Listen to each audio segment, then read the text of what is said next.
Father Ricardo, thank you so much for being here. Thank you, Rudy, for having me here in the pews. Now, you prefer to be called Father Rick, right? Yeah, Father Rick is fine. Yeah. A little more casual. Soy Padre Ricardo Arriola Gonzalez. But, I found out that not everybody can roll their R's. Like, rrr. So, you know what?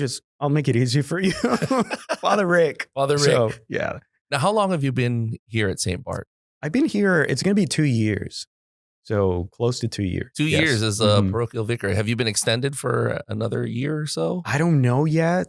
When do you find out? I find out maybe within a month or so. So not really sure. But you know how it is. When I signed up for the priesthood, my life is run by another. And that's the beauty of Catholicism, right? That ultimately everything leads to God's authority and Jesus Christ's lordship. So yes, I'm open to any movement. So I'm not really that worried about. I guess you would approach it as sort of like being in the military. When you receive your orders, you ship out, right? Yes. Probably my first year, I was a little bit anxious, about like where am I going to be sent? And I mean, it's still there to a certain extent because I'm a human being, and change is always something that creates certain impact in you psychologically. But ultimately, in my prayer, I always say, wherever you want to lead me, Lord, that's where I want to be. And so I try not to, think too much about that. But it's good. It's good. It's going to be 2 fantastic years here at St. Bart's. Now, during your podcast with Father Christopher, Conversing Clergy, I heard a joke, and by the way you guys talk about it, it seems like it's a running joke. But he said something about you wanting to be a parochial vicar for an extended period of time. Was that a running joke?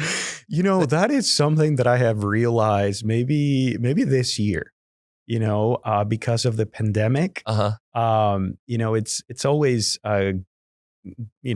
good to experience, a full year, a little bit more normal, because the pandemic definitely brought some challenges and exceptions.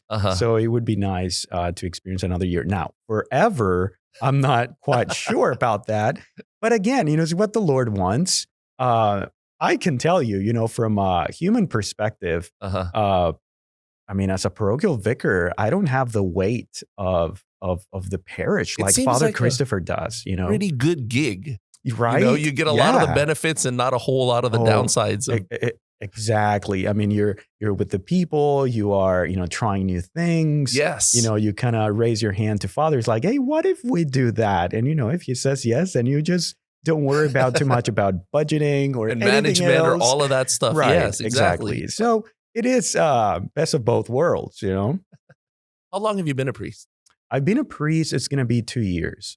2 years now. Yeah, so this is my first assignment as a priest. Have you always thought that you would be a priest growing up? Well, when I was probably 7 years old, I told my parents that I would like to be a priest, but my parents never really pushed me for that. I went to Catholic school, so Catholicism was very much present in my entire life, but I forgot about it probably, I don't know, when I turned maybe 10 or 11. I never, spoke about that ever again until I actually moved to America because, I was born and raised in Guadalajara, Mexico. Okay. And then I moved here and just by myself. Like it was a huge change for me because I am the youngest of 9. Okay. So I've been always around a lot of people in my life, And then coming here by myself, that was quite a challenge. What brought you here? Well, professional goals. I was a graphic designer with aiming towards the animation industry. My dream job was Pixar or Disney studio, animated studios. And I always knew that I was going to be away from Mexico because even though the animation industry is growing there, I mean, it's still a baby even now, right? So So you were in your adulthood when you... Oh, yeah. I moved here when I was 24, almost 25 years old. So, yeah. And at that point, no thoughts of priesthood? No really? thoughts of priesthood. No, at the time I had a girlfriend, and we were going to get married, or planning to get married, and it was a almost 4-year relationship. So it was it was definitely not there. However, when I entered seminary, I remembered that when I was watching The Passion of the Christ, the movie, after that movie, because I had gone to see it in the movie theater with my ex-girlfriend, and after that, we would go and have a chat about it, and just share our thoughts and feelings, about the movies that we watched, and we were both crying after that movie, and I remember I told her, if our relationship doesn't work out, I would actually consider the priesthood, like all of a sudden. And I had forgotten about that. So I guess the Lord, always put that desire in my heart. But it's like that's how grace works. Sometimes the Lord is pouring all that grace and He's communicating to you, but sometimes you're just not ready to listen. And I think that readiness came to me when I moved by myself in your 20s, in my late 20s. And I had time to really discover, what is life, the big questions, what is the purpose of my life? I believe in God. Why do I believe in God? What's what makes me believe in God? All this faith and all this knowledge that I have received since I was a kid. It's okay not to doubt, but it's okay to ask questions about your faith. And, here in America, we have so many Protestant denominations and other religions here in Houston. Yes. And, I was a public school teacher, by the way. I did not come here as an animator or a graphic designer, but I moved as a teacher. And public schools, I worked for A-Leaf ISD for 5 years. And, you get to meet people from different backgrounds, different religions. Yes. And then, when they ask you things, you're like, oh my gosh, I don't think I know how to defend my faith. And so that, makes you go deeper into it and find the right answers, but not only for them, but for yourself, So all of those, God had a plan for sure. Do any of your brothers or sisters go into religious life? Only a cousin. One of my cousins, he's a Carmelite. In priest. Mexico or? In Mexico, yeah. And one of my aunts, my dad's sister, she was a Salesian sister, but she passed away. Okay. Do you think they had any influence on? Oh, yeah, definitely. Definitely. It's so funny because when as I was growing up, we would go to Mass on Saturday. Okay. At 7 p.m. And it was a Mass just for the Arriola family because we were so many and we had a priest friend. And so can you imagine like all of my cousins with my uncles and everybody in the same chapel? It was in a practically school. Your whole family in the whole chapel. Yes. Just took up the entire we were chapel. Probably, I don't know, maybe 100 people. Wow. Yeah, 80 to 100 people every Saturday. And we did that probably 10 years of my life. Wow. And it was nice because, you got to see your cousins and, sometimes they would come to my house to just have dinner. Because, in Mexico, we eat dinner so late, like 10 p.m. Really? You're eating dinner. Wow. Yeah. That is late. Now, do both of your parents have large families as well? Well, growing up? Yeah. My dad is the third one of 13.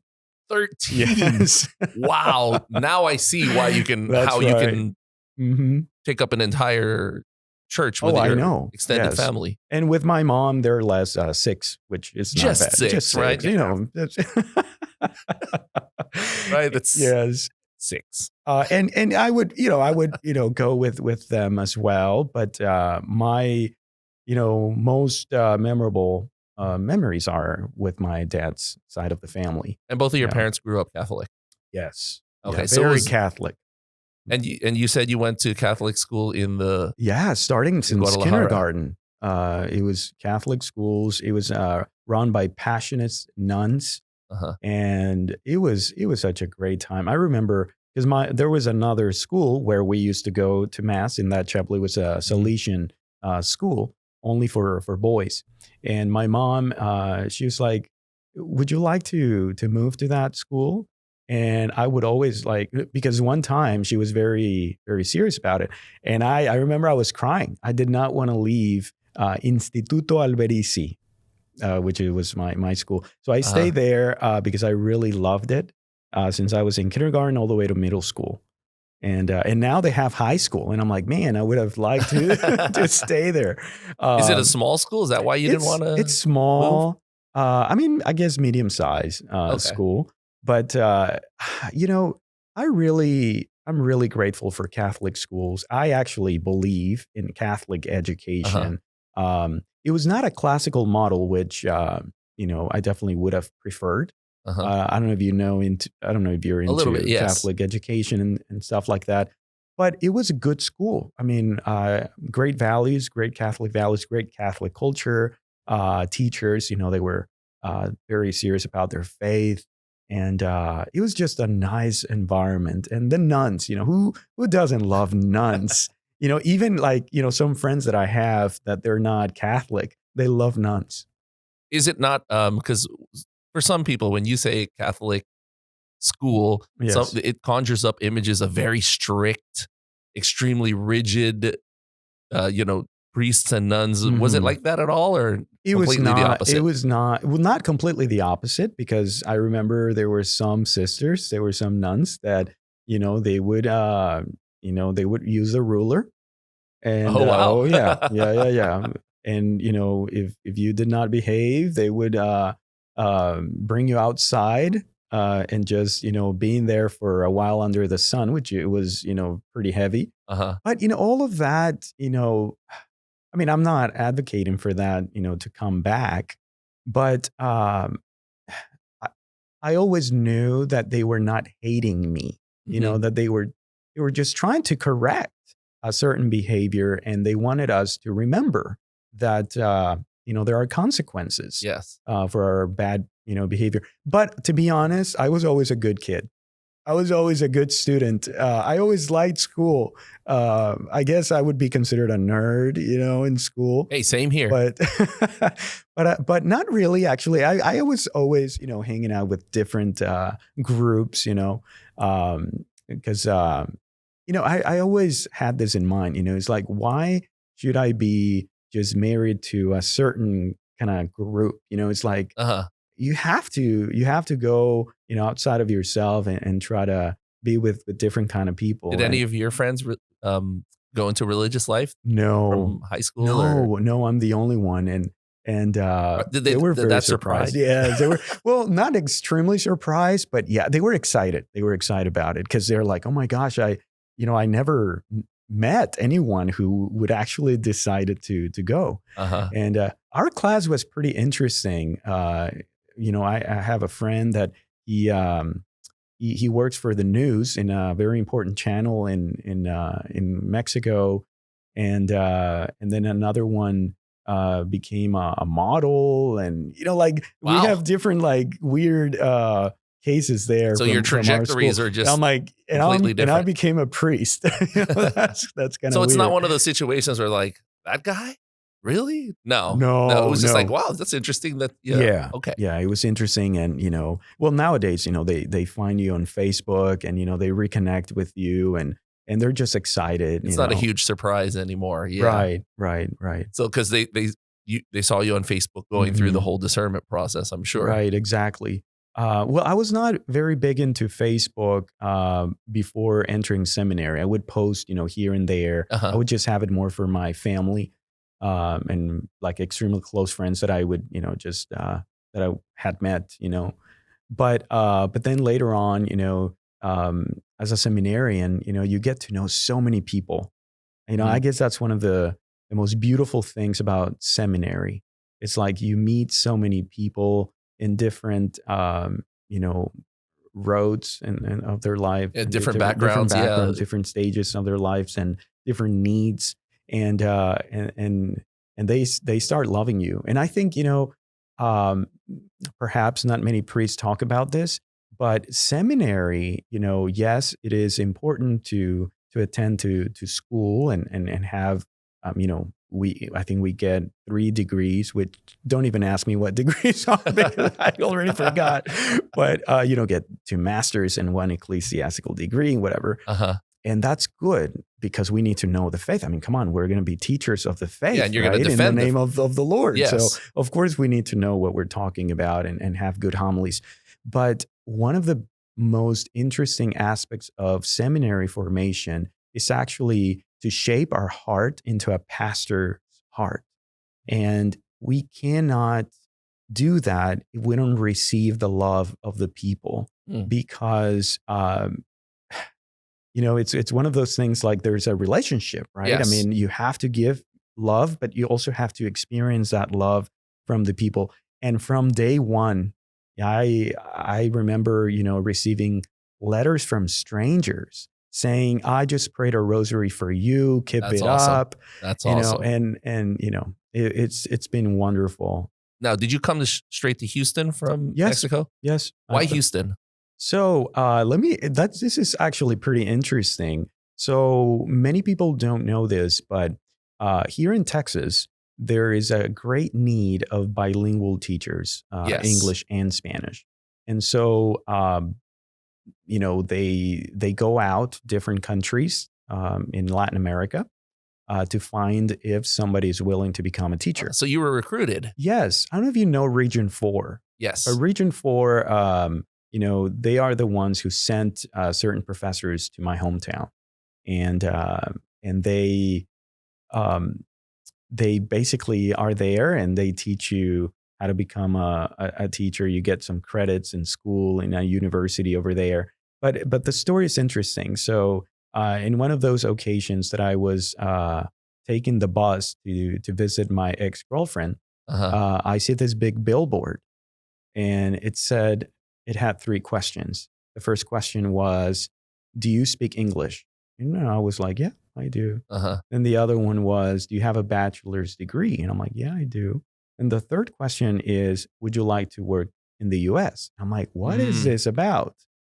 And I remember that I said, I need to go back to that billboard. Yes. And I went back and I, wrote down the phone number. And I remember it's one of those experiences that you're just filled with joy. You don't know, you just kind of like everything is open now, right? You see an opportunity because I saw that big billboard after going through a week that I was extremely down. I was feeling very down because, yes, I was working in my career. I had 3 jobs in Mexico, all related to graphics and all that. Okay. But I was probably working 14 hours or sometimes even more. And I didn't care because I really liked doing that. But I was like, no, this is not really taking me where I want to go. And then I see that big billboard and I'm like, okay, Lord. So I'm going to call that number and they're going to say, would you like to become a Disney animator? That's what I thought, right? So I call and I'm like, what is this about? And they're like, well, this is a whole process for you to become a bilingual school teacher. I'm like, oh, a school teacher. All right. Thank you so much. Would you like me, to give you a phone number for, I'm like, sure. And I remember I said, I'm going to go to my parents' house. I'm just going to tell this story to my dad. And because if he doesn't like it, he's going to tell me. And that's going to be sufficient for me to be like, yeah, you're right. This is nonsense. This is silly. I'm not even going to go. I'm not going to be willing to change my career. You know how it is. I mean, I don't know if you know about graphics and all that, but if you are not working on that, there's big chances that there's going to be a lot of dust. You'll be left behind with the technology and the software and everything, and even your skills, But anyway, so I tell the story to my dad, and to my surprise, he says, well, go for it. Yeah. He says, well, what do you think? I'm like, well, what do you think? He's like, I think, it sounds like a great opportunity. And so I'm like, you think so? So after just, taking it to prayer, obviously I knew that, my relationship, there was going to be certain changes and whatnot. And so long story short, I decided to go for it. And Uh-huh. after 9 months, I became a school teacher. And there's a job fair. It's a job fair in Monterrey. Okay. And so we went there, and there were probably about 25 school districts, all from Texas. Wow. And I said to myself, I've always liked big cities. Yes. I'm from a big city, Guadalajara. It's the second largest one in Mexico. And so I said, well, I want a school district that is in the big city. But for whatever reason, that year, Houston ISD didn't go there for the job fair. Okay. I was willing to go for Houston ISD. Yes. So the next one, it was Alief. That was very, big and right Yes. there in the heart of the city as well, almost southwest. And I remember because it was an interesting experience because I was, you see all this. We were probably 200 people there. Okay. And they tell you, okay, the first day you have to get interviews, and so if you don't have your top 3 school districts that you're aiming for. Okay. And then the rest, well, you just fill it in.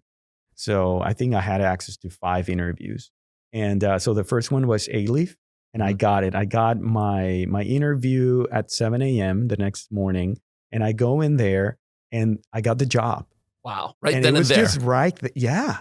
And I'm like, okay, Lord, this is crazy. How, I was just, I remember I was crying actually. I was really, because, it's a whole process, that you're dedicating so many hours. Yes. And because I was working 3 jobs, plus I was going to this classes. And then anyway, Yes. it was very intense. So the classes you were taking, they were alternative certification? Yes. Okay. Alternative certification. Yeah. And I went through the whole process myself too. No way. Yes. Oh my goodness. While I was going through the process, I was working in Alief. So I was just. No way. Oh my gosh. That's wonderful. I'm happy to share that with you. Yeah. So I got hired, and I had to go to the other school districts like, oh, thank you. So by 7:30 a.m., I had a job. Wow. And anyway, so I was very happy, and I knew that it was the beginning of a new adventure in my life, but I did not know what kind of adventure it was awaiting. It was waiting for me. So, at that point from the interview, how long until you actually moved to the US? 3 more months. 3 more months. Yes. Mm-hmm. Did you have to wrap up your certification process, or was it already done? No, I had to wrap it up Okay. the next following year, and that was it. Okay. I had a great first school year. I had kindergarten as my first year. Well, Which actually, school were you first at? 2 years. Ewens Elementary. Okay. I was working there for 2 years, 5 years total, but in kindergarten, 2 years. And, I remember the principal's like, we definitely want you here. But the only position we have is kindergarten. I don't know how you feel about that. And, you just won the job, and I'm like, oh, I've always liked Right? it. And I'm like, oh my gosh.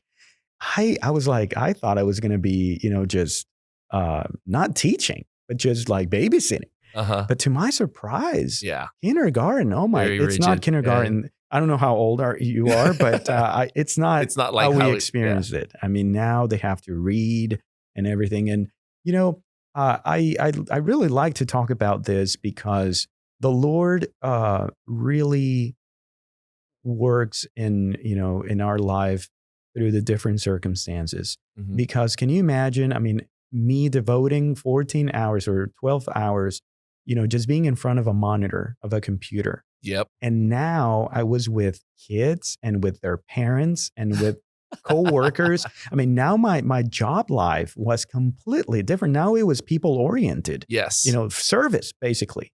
And so it's so interesting how the Lord is preparing your heart for what's coming next and for what He's going to propose to do, for you to do. And so I ended up loving teaching. To my surprise, after probably my 3rd or beginning my 4th year teaching, I was not even thinking about animation at that point. I fell in love so much with education that I'm confident to say that if the Lord had not called me I would still be perhaps not a teacher in the classroom, but I would be involved like in the ad building or something in education. Okay. Because I was already going towards that. I was thinking about the priesthood. I think it was my early fourth year. And that came about because, again, meeting people, questioning me about, my faith.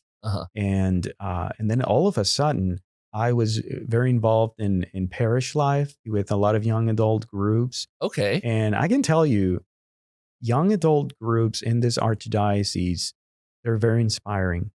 They're extremely inspiring. I remember going to a Café Catholica at St. Vincent de Paul, and I was not even considering the priesthood then. And I did not know anyone, and it was packed.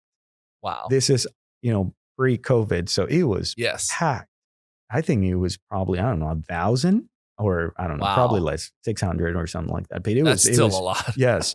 And I remember, during that time, I was not, my relationship with the Lord has always been good. But during that time, I went through not clinically depressed, but really down. Okay. There was so many changes in my life. Well, you had a large family. Yeah. And then all of a sudden you're cut off from them. Yes. And a lot of people, especially Americans, they don't realize this. Like with the culture of a lot of people is your family, you're very tight knit with your family. Mm-hmm. Like, in Mexico and the Philippines, it's like that. Yes. Your cousins are almost like your brothers and sisters. Yes. And you move here to Houston and you're cut off completely. Yes, you are talking about something very important, which is that cultural shock. When you come to America, there are extremely beautiful things about this American culture.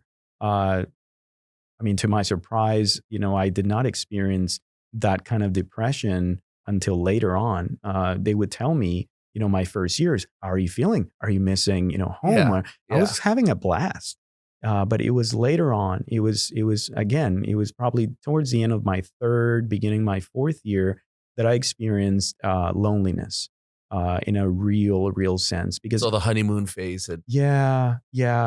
Well, and also the fact, going back to what you were saying, the treasure for a Mexican, or in your case, a Filipino, it's people. Yes. That's our treasure. Those are our gems, our parents, our siblings, your friends, right? These are your treasures. And so the fact that you are removed, even though it was willingly, right, for professional goals, et cetera, there is a big part of you that it's not the same. And I thought, when I moved to this country, I was like, hey, I'm going to be in an apartment by myself. I'm going to be throwing parties every night. I'm going to know everybody in this apartment complex. And then after 3 years, I realized I don't even know if it's a woman or a man. Your next door neighbor. My next door neighbor. I don't even know nothing. Yeah. And, the apartment would do some like community parties, whatever, in the pool. And I would be there. And it was just like, I don't know, like 3 people there. Wow. And then I would see people just coming down to get the food, and they would go back to their apartments. Come on. And I'm like, what is this about? And so long story short, when I start getting involved in young adult groups, that's when my social life really begins. Because yes, I had other, quote unquote friends, but they were not grounded in the Lord.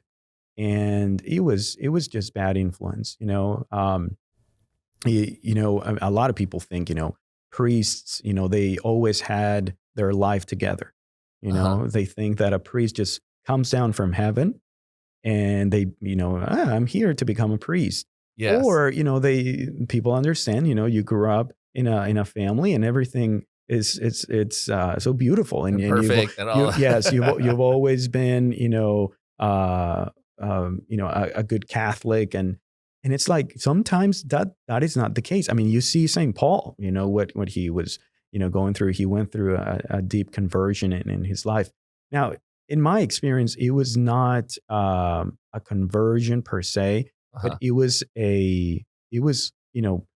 God allowed me to experience a certain period of my life, what it means to live without having Jesus at the center. I never stopped going to Mass because Mass for me has always been the most beautiful experience in this world of God. My relationship with God has always had to do with the Mass, with the liturgy. And however, it was probably, I don't know, an entire year that I experienced what it means to live without God being at the center. And I can tell you, it was like day and night. So it added to your depression too, I guess. Oh my goodness.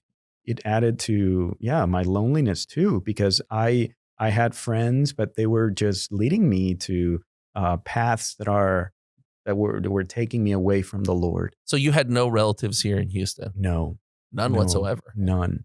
Anywhere around the U.S.? Yes. Yes. Oh yeah. What was the closest? Well, Tucson, Arizona. That's Two still pretty sisters far, there. though. It is Yeah. far. Yeah, I have another one in California, another sister in Washington State, and now a brother. 2 years ago, he moved to Chicago area. So you're still cut off. Oh yeah. Them. Yeah. But I must say, one of my sisters, actually, my first year, I had a sister who lived in Florida. Okay. And she actually helped me, kind of like getting used to the change. You and still whatnot. feel lonely though. Oh my gosh. Yeah. I mean, she was only here for less than a month. Okay. So that's it. I had a complete opposite. When I moved to the Philippines, all of a sudden I feel like I'm related to everyone. They're like, this is your cousin, this is your aunt, this is your, and I'm like, okay.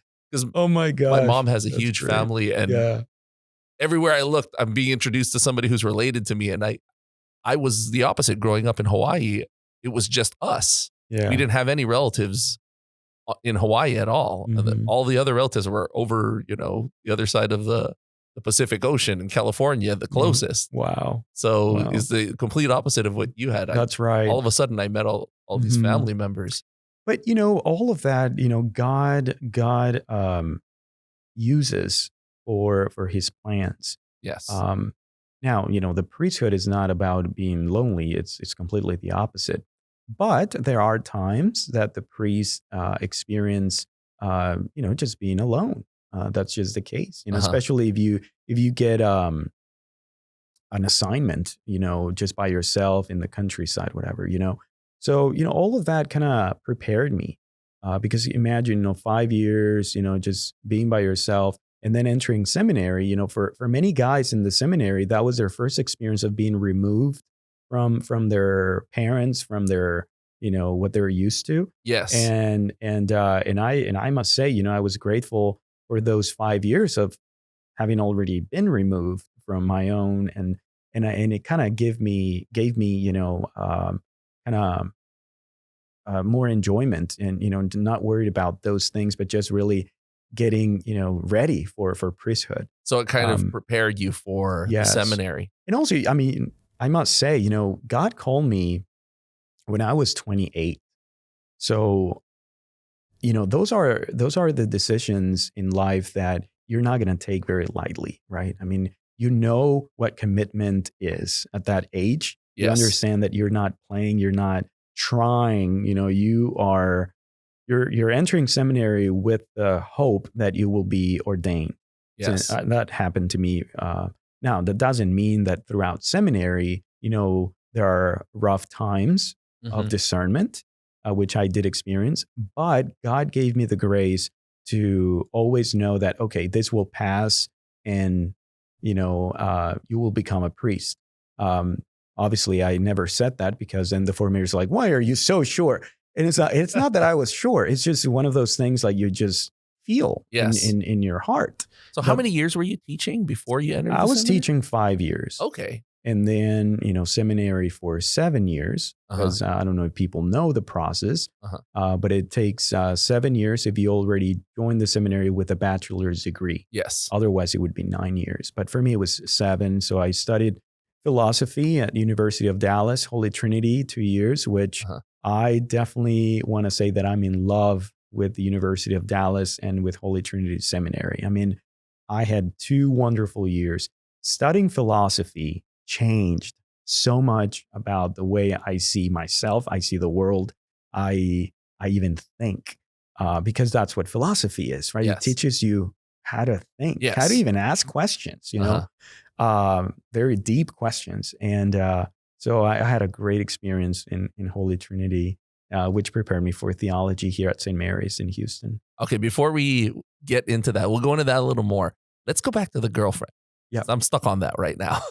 Where did the decision come for you to break up with the girlfriend, or did she break up with you before you entered the seminary? No, I must say that I was the bad guy of the movie. So Really? yeah. So basically, our relationship was pretty great. Then I decided to come to America. She actually studied graphic design and animation. Okay, so you were working together in Mexico. No, we were not working together. She was a year behind in college. We met in Okay. college. So she told me, well, I really wouldn't like to change my career because this is what I'm studying for. Yes. However, because I definitely want to get married, I'm willing to also become a teacher. Okay. And so I remember I came here and she's like, I'm already contacting the person. And to my surprise, I was not happy.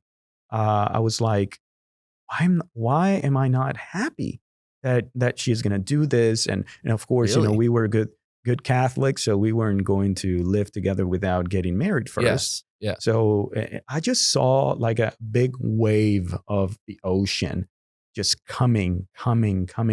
And I did not find peace.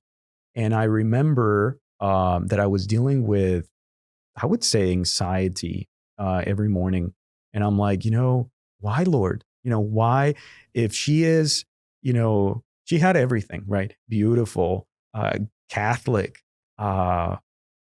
understanding, smart, all the great traits. And I'm like, and still, why am I feeling this Okay. anxiety? So I knew that was not where the Lord wanted me. Also, I must say, I was living with my parents until, I moved to America, Uh-huh. which is contrary to the American culture. Yeah, it's very common. in But other it's very countries. common Yeah. in conservative families. Yes. And so I was like, I don't think I'm ready to, coming from a home to start my own home. I think I kind of missed a certain part of my life that would help me to realize, the big questions in life. Who am I? Where am I going? Why am Yes. I a Catholic? Do I really believe in God? Why do I believe in God? What is the church? What does it mean to be a son of the church, etc.? There were so many crucial questions that I needed to answer for myself before, even thinking about forming a family of my own. Uh-huh. I guess, that's, I don't want to say the word, but I'll say it because, it's, I'm a little bit shy, but I was probably immature. Okay. I was immature. I needed to grow. And so, long story short, I was a bad guy. So I break up. And, Did you break up while you were here already? Yes, I was already, well, Oh. yeah. So I wanted to, travel down there and do the right thing. Yes. But it was obvious, through the phone that things were not right. So I had to break up over the phone. Oh, that's terrible. But then we saw each other when I went for Christmas that year. So she didn't push through with becoming a teacher. No. She stayed with graphic And design. now she's happily married and she has 2 beautiful kids and everything is it's good. Everything is the way God wanted. How period. long were you together with her? Close to 4 years. Wow, that's pretty serious. Yeah. 4 years and in your 20s. Oh yeah, exactly. Late Yeah. 20s. So yeah, pretty serious. So then you decided. At which point did you decide? Okay, I want to be enter the seminary. Oh, enter seminary. My first experience really thinking seriously about priesthood was that year that I told you that I was really, really down. Yes. That I didn't know. It's like, okay, I love my job, but I feel super empty. What's going on? Also, my social life was not there yet. Um, it's just we're social beings. If that aspect it's not doing great, something's gonna happen, right? So anyway, I was feeling really down, and obviously, uh, what we are all yearning for is it's God. It's a deeper relationship with Christ, and but I was not able to say that, but God put a desire in my heart to have a retreat. Um, you know, Being in Catholic schools, I probably the last retreat was had been 7 or 8 years. I'm like, I think I need a retreat. So this is kind of funny. So I go into the archdiocesan website and Uh-huh. I look for retreats that are available. And I'm like, well, I want something, cheap or even free if it's possible. That's my favorite word, free. You're on a teacher's salary, I right? Yeah. know, exactly. And so I see this ad, and it said discernment retreat, men and women. I think it was, I don't know, 18 to 35 years old. I'm like, hey, this is great. I'm like, now, you have to know that English is not my first language, is Yes. Spanish. And so when I see the word discernment, I did not associate that to a vocation to the religious life. Oh, wow. For me, discernment is, yes, I want to discern, what the Lord wants for me. And that's exactly where I was. Yes. So I called the phone number, and it was the Life Awareness Retreat. Okay. And so they do an interview over the phone. And, there was one question that was kind of odd. They were like, have you considered the priesthood? And I was like, well, it's funny that you mentioned, when I was a kid, Uh-huh. I said that, to my parents. Yes. Oh, okay. And, they told me, well, I have your name here. These are the dates. And I'm like, how much is it? It's free. And I'm like, oh, all right, I'll be there. So that retreat changed completely. Like that's where it was like the Lord was like, this is where I want you to be, because this is where I will rock your life. So I did not know that it was a discernment retreat, that kind of discernment. So I go there, and I remember the first talk was by Father, I believe it was Father Mario Arroyo from St. Cyril of Alexandria. Okay. And we were all there, and it was Friday night, and he told us something that I will always remember. He said, I just want you to know, I just want you to know something. Who in this world decides to spend a Friday night in a retreat? You're 18, you're 20, you're 25. You're supposed to be in the bar. You're supposed to be, just, getting wasted and, partying and you're here. It's like, I just want you to think for a moment. Don't you find that interesting that the Lord is doing this for you? The Lord wants you to shut up during this 3 days and to just listen. He's like, for the first time in your life, just be quiet. Just be quiet and let him tell you what he wants to tell you. And this is the first time that I hear words so bluntly, spoken. And I was like, that's what I'm going to do. That's what I'm going to do. I'm just going to shut up. I'm just going to really listen to the Lord. And at that time, I remember I had a journal and I was writing everything. And I mean, I'm telling you, Rudy, retreats are fantastic. Was it a silent retreat that you went to? Or? Part of it was silent, but we had a lot of conferences. And I mean, no, I guess there were only some hours that were silently, because one of the fruits of that first retreat, it was, yes, my desire to think about the priesthood more seriously. But the other fruit were 3 friends that were also discerning. None of them became a priest or a nun. There was a woman there. I was the only one eventually. But so you went in with 3 people that you knew. No. I met them there. Made friends. Yes, Okay. I met them there. So that's one of the fruits of this retreat. 3 friends, and they were super Catholic. I mean, I thought I was super Catholic for, coming from Mexico and Catholic culture and Catholic schools and all of it. I'm like, no, I don't know anything, and I don't. And I remember I said to myself, and also like, I feel I'm only a Catholic when I'm in church or when I'm doing something that is church related. Mm-hmm. These guys here, they're Catholic 24/7.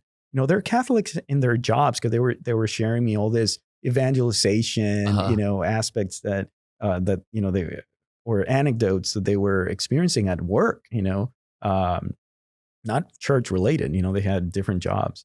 Yes. I'm like, what am I doing? When am I going to start just living fully my faith? And maybe I'm being exaggerated. Probably I was doing that at work and whatnot, but not intentionally. And so, so these 3 friends, they introduced me to more friends that were in Catholic circles, and I was just learning so much. And that's when I thought that these were the friends that the Lord wanted me to have to make me a better son of God.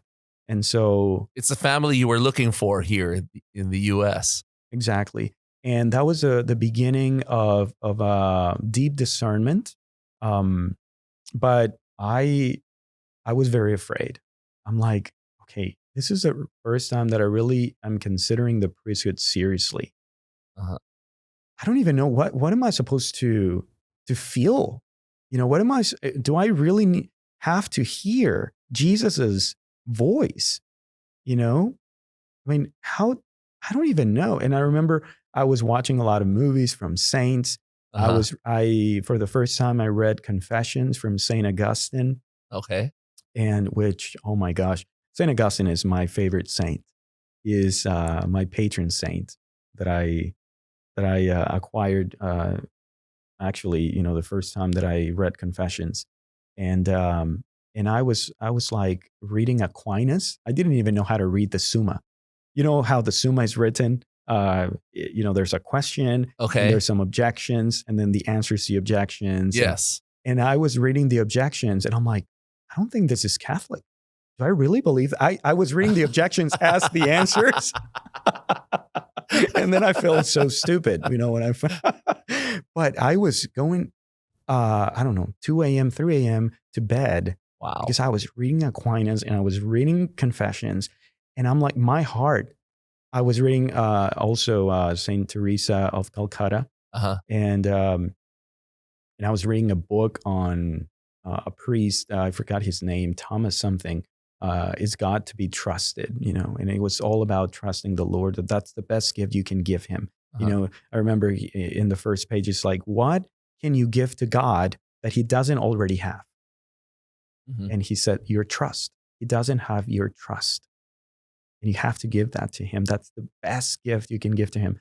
So anyway, I was just like, you were absorbing everything. I was absorbing everything. Yes. And I was just, I was in love. Basically, I was falling in love with the Lord. Yes. Like, I've never fallen in love with anyone.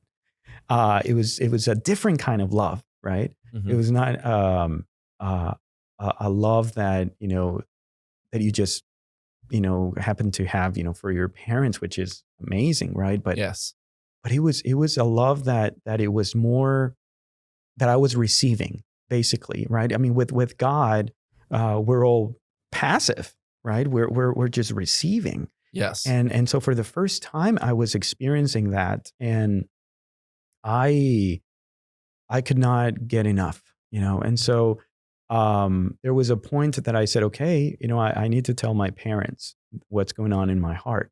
And so I only told my mom about this. Okay. Because I said to myself, and I said to my mom, don't tell my dad what's going on in my heart right now. Because if my dad knows, he's going to tell my aunt, his sister, of course, who's a Salesian, and at the time she was still alive. And she is going to call me.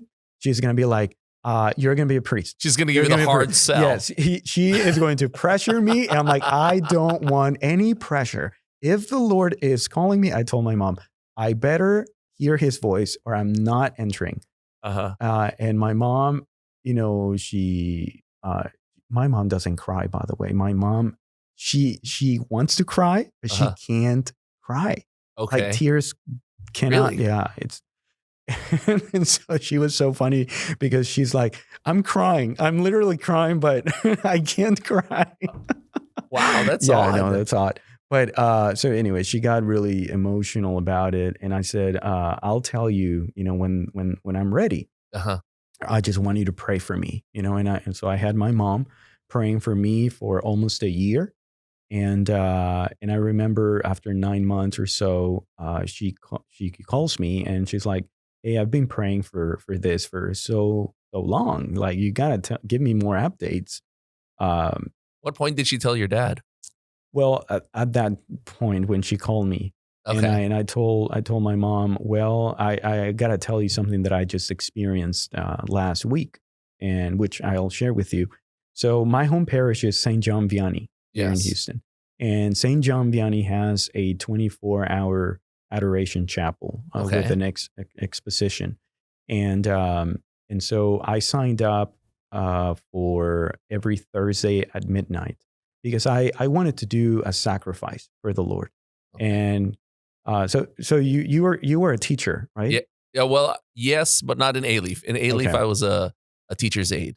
Oh, okay. Yes. So, I mean, teachers know that working with children, you have to have energy, right? I mean, you got to sleep. You got to sleep well because you were waking up early, and it's a full day. Yep. And so I wanted to do a big sacrifice, and so my sacrifice was Thursday at midnight. And going to bed late and waking up early, etc. During the school week. During the school week, wow. So Thursday. So anyway, I told the Lord, I hope this sacrifice tells you, Lord, how desperate I am for you to tell me, if I should go in or I should just forget about it. And because I knew, that year that what the Lord wanted me to be was a saint, right? I mean, that's what he wants from all of us, our holiness. Yes. So I had that clear, but I wanted to know if it was through the priesthood, right? And so I go to this adoration chapel as usual, and it was only me and a lady. But that night, it was just me. And I'm like, oh, this lady's not here. So you've done this for a couple of times already? Oh, months. Okay, so every Thursday. Yeah, every Thursday. For, I don't know, 8 months, 9 months. Wow, that's a big sacrifice. A lot of people don't realize that a lot of teachers go to sleep as early as 9 or 10 o'clock because you got to get up so early in the morning. Yes. Kids are there 7 o'clock sometimes. But but that's why sacrifice is so crucial in the Christian life, because when you do a sacrifice, you're basically, putting yourself, your whole self into that action. Yes. And that's why you offer it up, right? Because it hurts. It's like when it hurts, it's like you are really pouring yourself into something. So you were there alone at 11? I was alone at midnight, and I remember, it was 1 o'clock and I was so sleepy. I'm like, okay. Oh, because this lady would stay 2 hours. Okay. So she was not there. And I'm like, okay, maybe she's coming at 1 a.m. So at 1 a.m. and nobody's there, just me. And I could not leave the Lord alone. You have to hold the fort. Exactly. Yes. And I'm like, okay, Lord, this is going to be interesting. What's going on? I'm sleepy. I was just like complaining, right? And then all of a sudden, I just, I felt within me, it's like, can you stop complaining? Can you just enjoy the fact that nobody's here, just you and the Lord? Yes. Right? You've got personal time. Exactly. I'm like, you know what? I said to myself, exactly. I'm just going to be there. So, but I was super sleepy. So I don't remember if I was asleep, if I was sleeping or if I was awake, but I think I was awake. Because the Lord allowed me to have a vision. This is kind of like a mystical experience. I think, pretty much, I would say 90% of the seminarians that I've met, they have at least one mystical experience during their discernment story. Okay. Because that's the most natural, right? Yes. To experience the Lord. Yes. That doesn't mean you have to, but most of us do. And so this is my mystical experience during my discernment. So the Lord allowed me to have a vision. So in front of me was the altar with the monstrance there. Okay. And I saw myself vested with the cope that a priest wears for adoration. And I saw myself behind the altar raising the monstrance, blessing the people. And when I saw that, I was just crying. I was just crying, and that's why I know I was not sleeping. And at that moment, I understood within my heart, or I heard within my heart, this voice that said, "I want you to bless my people with my body and blood." Wow. And so when I hear that within me, when I see that, because I'm a visual person, I'm a graphic designer. So the Lord knew that I had to see, more than hearing, I needed to see. And when I saw that beautiful image, again, I was crying, and I said, okay, Lord, I think I want to become a priest. So, but, the next morning, I was just super happy and joyful and everything. But then after a week, that sentiment kind of faded and fear started coming back. I'm telling you, it's not that simple when you're 27, 28, because you want to rationalize so many things. And I think also as men, we tend to rationalize everything. And, and it's just, you put yourself into a position of, what am I supposed to do? But, so I went to another retreat. One of my best friends, Tony, he was part of this young adult group from the Co-Cathedral, and we met there, and he was also discerning. He told me about this retreat. He's like, "Hey, let's go together."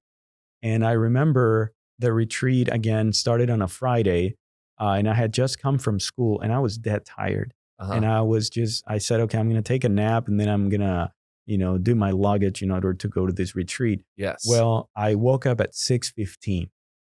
I'm like, oh my gosh, the retreat. And so 6:15 in the afternoon. And I had like 5 missed calls from Tony. Oh no. And I call him and I said, hey, I just woke up. I'm super tired. He's like, come. Nothing has started. I'm like, I haven't even done my luggage and packed my bag and nothing. And he's like, do it. I'm like, no, I think I'll pass. Do it. And I'm like, oh my God. Okay, I'll do it. So that retreat was the one that after that retreat, I talked to Father Dad. Father Dad was the vocation director. And he told me, well, let's start with the whole process. So we went through interviews and paperwork and all of that.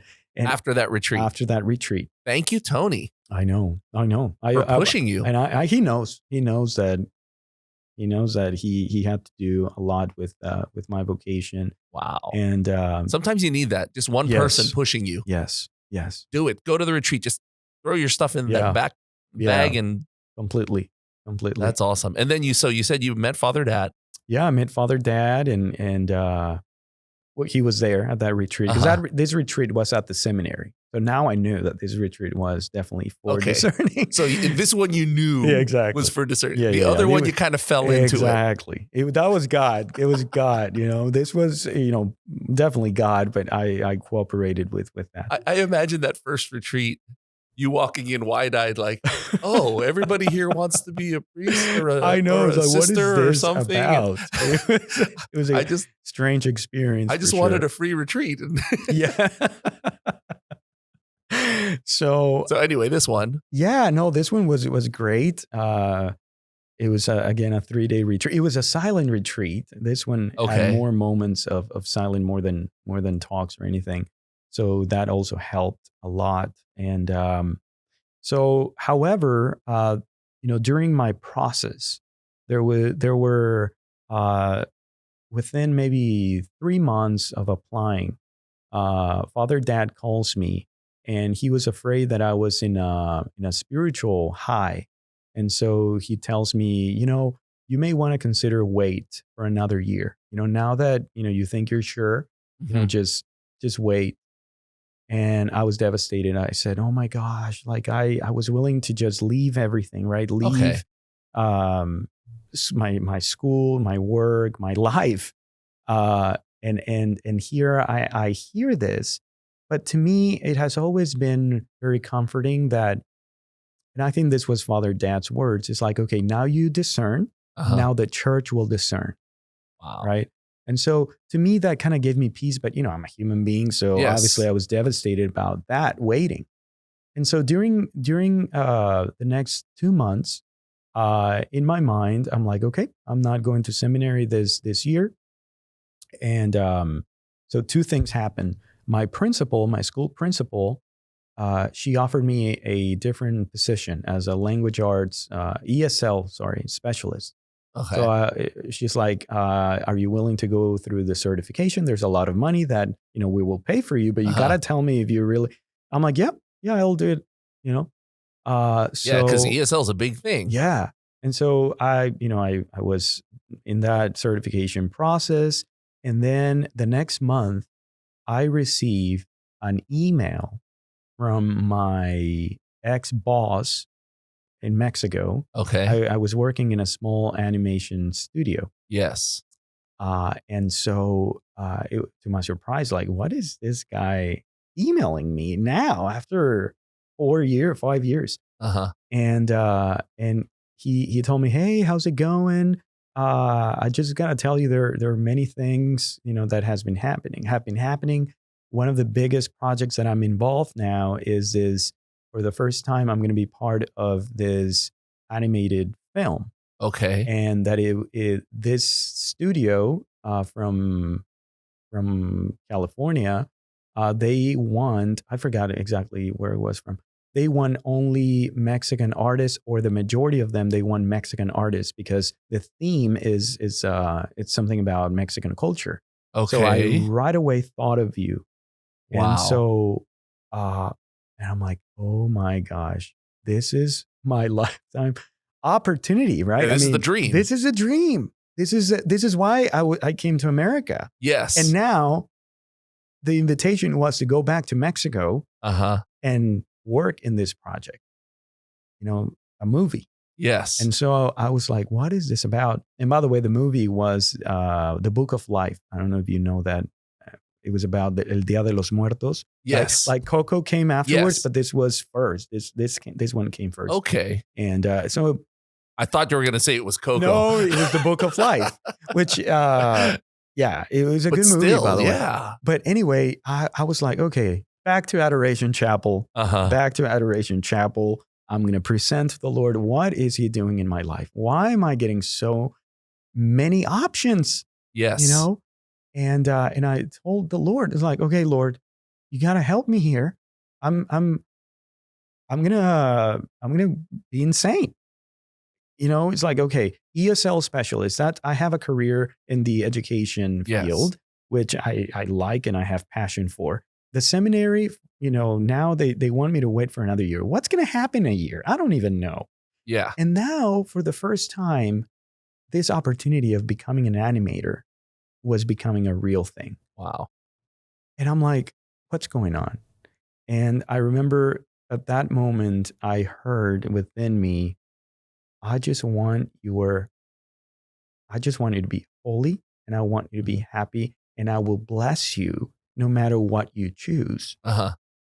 I will bless you no matter what you choose. I'm letting you choose because I will be there. Yes. This is about holiness. This is Yes. about becoming, a saint. And this is about service anyway, right? Yes. Loving your neighbor Mhm. completely, giving your life. And so I said, you're right, Lord. And I said, no, I choose you through the priesthood, right? That was probably the first moment that I think the Lord wanted me to really, really desire the priesthood like Okay. never before. and taking the chance that maybe next year I was not going to be invited to enter seminary. I don't know. But Okay. I replied to my boss. I told him about that I was thinking about the priesthood. And, Yes. And Did then that surprise him? Yeah. Well, he told me that this doesn't surprise me. I always saw that you were a very spiritual guy, always, talking about the Lord with me. So he said he was going to pray for me. He's a good man. He's a good Catholic. So, and then I told my principal about what I was thinking, and I did not know she was a Catholic. For 4 years working for her, and I never knew that she was Roman Catholic. So she was so happy when I shared that with her. That's awesome. And so she told me, "Don't worry, if you need to leave."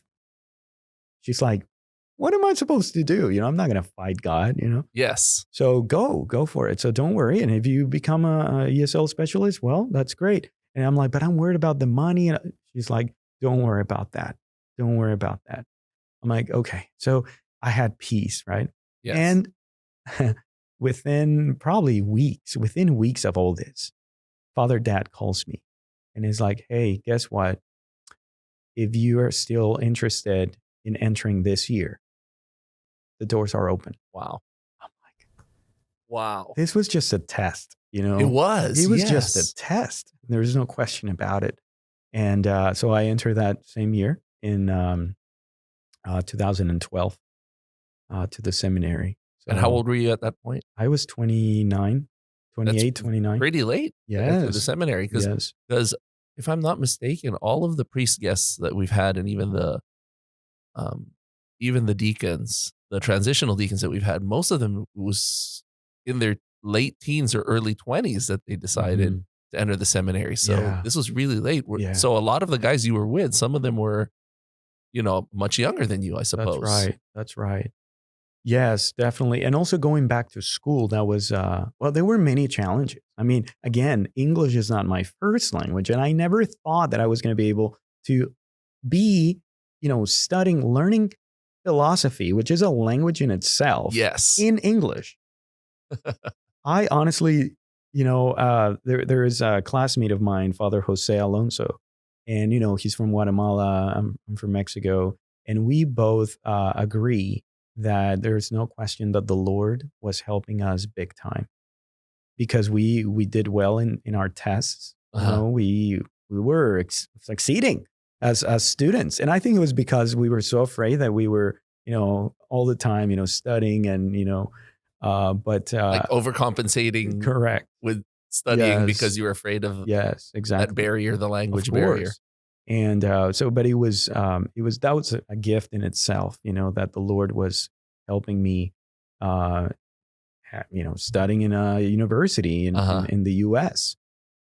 So beautiful, a lot of miracles, a lot of signs of God's love since I entered the seminary, and great seminarians there.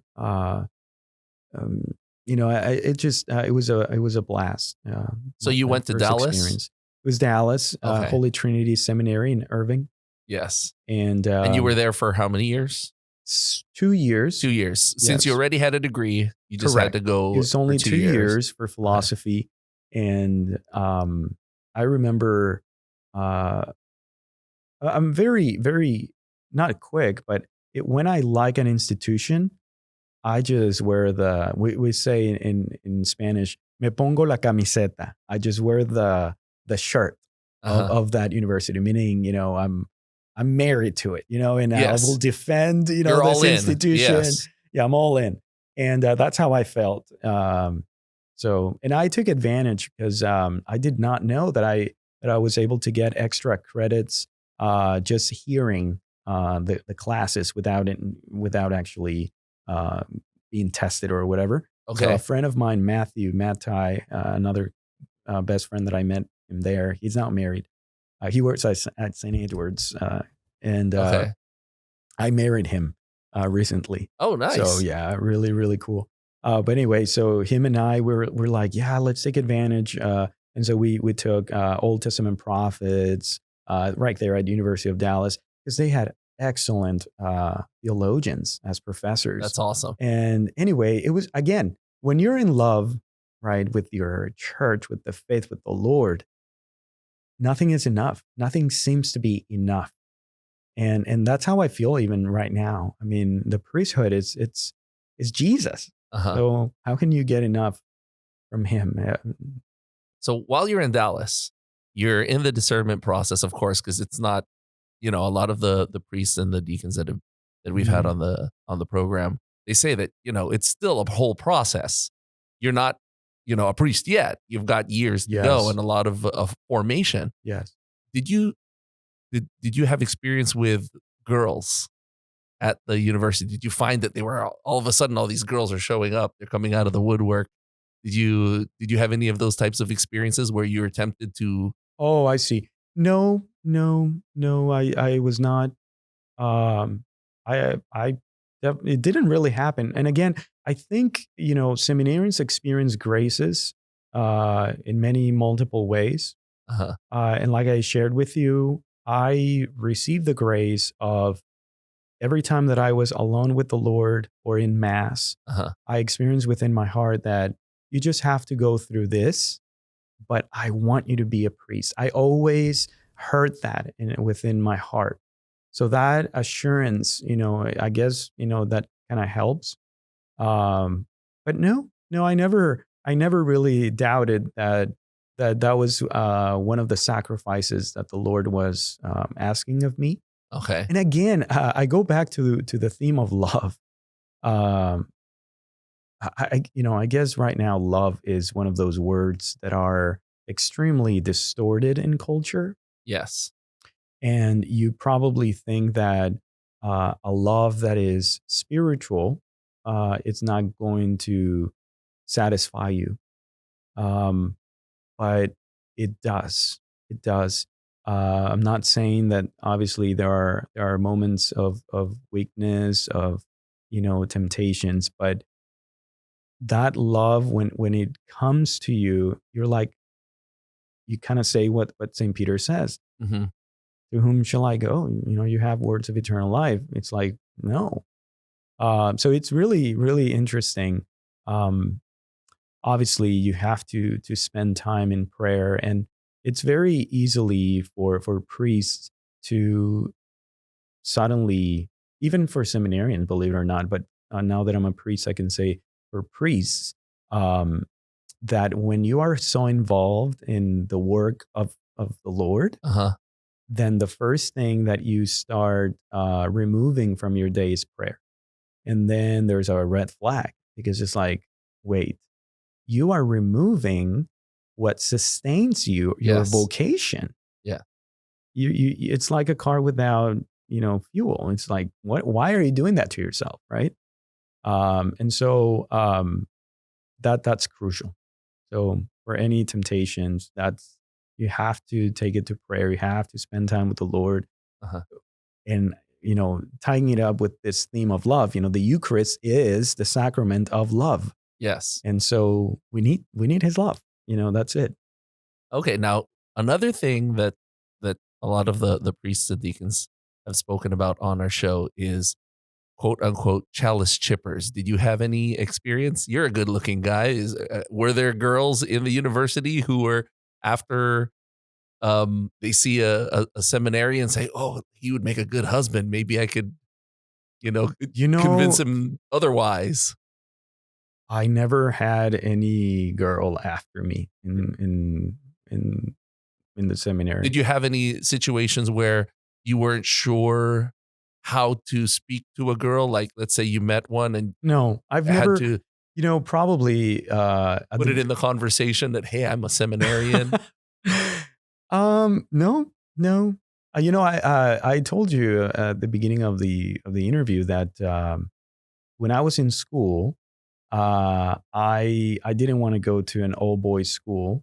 Yes. And that where the school where I was studying, I like to be part of like different little groups and just kind of see the diversity of people. I never want to, because I think it's part of me. Like, I find people interesting. Okay. Like extremely interesting. And so I want to I want to talk to anyone. Yes. So I never really had any issues, talking to a girl and not, I don't know, opening way for her to, fall in love or whatever. But even and if somebody liked me, they never said anything. So that was definitely not an issue. So your time in Dallas, it was pretty straightforward, pretty smooth. Yes. You're just absorbing and learning completely. And then I was not wasting time. Yeah. After those 2 years, you came back to Houston. Yes. And you were in the seminary here. Yes, that's right. At St. Mary's Seminary. And that was a different experience, completely different experience. Why is that? Well, first, because I was back home, right? I mean, I considered Houston home. And so I was back home and just not only being at seminary, but also hanging out with my friends outside the seminary and with families and that I knew, and they wanted to know about me.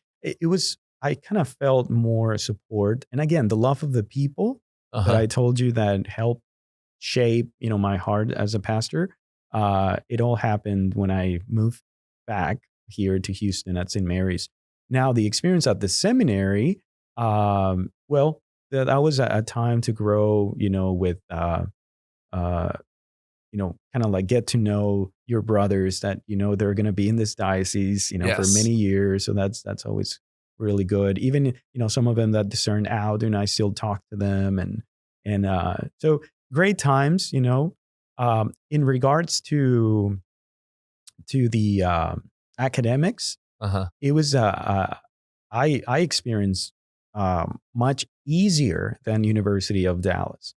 Maybe that's not the case now. I don't know. There are some changes now, but it was again. I think St. Mary's for me was more the goal of forming a heart of a pastor. That notion of academics and getting smarter and smarter. Maybe I was doing that without wanting it, but because you're reading all the time, you're doing essays, you're going to classes, but that was not my goal. In University of Dallas, yes, it was more academic oriented, and I took advantage of it and I liked it. But St. Mary's, it was more, it was a more communal aspect and just help or allowing your heart to be shaped. So you're pretty much secluded there in St. Mary's, right? Yes. While you're there. So it's all just a whole bunch of men who are discerning priesthood. Yeah, that's right. Now, one of the things that we've spoken about with not just the deacons and priests, but even like the older priests are the pranks that happen in the seminary. You've got a lot of young guys. Oh, I wish I could give you material for your interview. Unfortunately, no. You were not involved in any pranks. I was not involved in pranks. Were you pranked yourself? I was involved. Not personally, but the whole seminary. I know if somebody already shared with you the prank, but they removed all the cushions of the chapel's pew for Lent. One day we all woke up and there were no cushions. Okay. It was, I guess, for penance, right? Yes. For the kneelers. Yeah, not the kneelers, the cushions where you sit. Seat. Okay. Yeah, so they removed, they're green. They removed them. And so it was just, it was a prank for the whole seminary and whatnot. But it was fun. That's not so bad. It's not so bad. Actually, it helped the acoustics for our chanting. I was, St. Mary's Seminary, something that I want to highlight is my formation in liturgy through Alexis Katarna, the director of music at the time, Father Earthman, who was the head of the liturgy at the time there. And I think he went back. Now he is still the head of liturgy. Okay. And he was studying in Rome, doctorate, and now he's back. And my liturgical formation there, especially music, chant, I had the opportunity to become for 2 years, consecutive years, the music coordinator for the Spanish ensemble, because every Wednesday there's Spanish mass, Okay. or there was Spanish mass. I don't know if they still do it. And that was great, because I'm just gonna share this. There are a lot of songs in the Spanish mass that they don't belong to the liturgy. They Okay. they they are There are like songs that are more for devotional aspects of the Christian life, Okay. and some of them they sound like you just want to dance. Okay. It's like, okay, let's dance, and let's enjoy time. Yes. Uh, but they're not suited for the mass. But unfortunately, uh, that is what most parishes have. And Okay. so that's what St. Mary's had. So when I became the music director, I mean the music coordinator, I saw that many seminarians who were not exposed to the Mexican culture, they were laughing. They were laughing at the songs, at the melody. Okay. And for the first time, I said to myself, I am Mexican, I am Hispanic, Yes. and I think des I kind of owe a certain correction to how we are perceived in the liturgy, Yes. because this music I did not grow up with in Mexico. So Okay. it doesn't define, what liturgy is in Okay. Mexico entirely. First of all, we don't even have piano in Mexican parishes. We do have the guitar, Uh-huh. but we don't have the piano. And so when you have all these songs and in piano, you just want to dance, Yes. and it's funny. It disrupts the prayer. So Yeah, it takes you out of I the never took it yeah. personal, when some seminarians were criticizing it, because Uh-huh. I was criticizing it too. Okay. And so, but for me, it was more like, I need to do something. I'm the music coordinator. I need to Yeah. do something about this. So one of the great fruits of being there is that I fell in love with the antiphons. I don't know if you're familiar what the No. antiphons are. So as you know, the prayer of the Mass comes from a red book called the Roman Missal. Yes. And that's where all the prayers are. Well, the antiphons are those prayers, or those paragraphs that happen to be at the entrance of the Mass, Okay. and then also before communion. Okay. So you have two antiphons within the Roman Missal: the entrance antiphon and the communion antiphon. Okay. And these are beautiful excerpts from Scripture, or sometimes from some words of the saints, Yes. that relate to the Mass of that day. Yes. And so I fell in love with those in English. And I said, well, I'm just going to find some resources in Spanish. Okay. Well, that year I went to Mexico, and I went to the Institute for Sacred Music in my hometown, which is fairly important in Mexico. So I said, if somebody has something, it's going to be there. They told me, no, we don't have any antiphons in Spanish. Mm. If parishes want to use the antiphons, they will chant them in Latin, not in Spanish. Okay. So long story short, I said, you know what? How difficult would it be to compose this antiphons based on the original from the Latin, but in Spanish? Yes. So I did a couple of them. You composed it. I composed them. Wow. And I present these to Alexis Gatarna, the music director at the time. And she's like, who did this? And I'm like, I did it. This is very well done. This is very well done. So she encouraged me, and she taught me a little bit more about chant. And, I was reading also on my own. And long story short, I learned about the 8 modes of Gregorian modes, and that each mode has a different feeling. And anyway, long story, each mode differentiates of the notes that are leading the chant and the last note. So if it's mode 1, it ends in a certain note. If it's mode 8, it ends in a different mode and whatnot. So I learned all of those things, and I embarked myself into the task of composing many antiphons. So in the seminary, I composed probably 15 antiphons. Wow. And then when I got out from the seminary, one of the fruits of this pandemic, we were talking, about the fruits of the pandemic when we said hello. And one of the fruits, I said, the church is closed. Uh-huh. I don't have a lot to do. I'm going to Yes. compose antiphons. So I actually finished all the antiphons from the Roman Missal. Wow. And so it's a project that Cardinal DiNardo already approved. Wow. So I'm really excited That's about amazing. presenting it to all the Spanish speaking countries, and So they could use here. it all over the world. Yeah. Yes. Especially here. I That's mean, amazing. my main, target is the Archdiocese of Galveston, Houston, and some parishes are doing it. Even if it was just here in the Archdiocese. That's Yeah. amazing. No, I'm super excited, and so. Have you always been musical? No, and this is okay. I must say, going back to what we were talking about, the graces that we receive that you never imagined. Yes. This is one of them. I remember I liked singing before seminary, but I was not good. I was not a good, and I'm saying that I'm good now, but I'm definitely way better than how I used to be. Okay. And, but to compose music, Yeah. I'm like, Lord, this is just you wanting me for whatever reason. You want me to do this. Wow. So you'd never composed anything before? Nothing. I don't even play any instrument.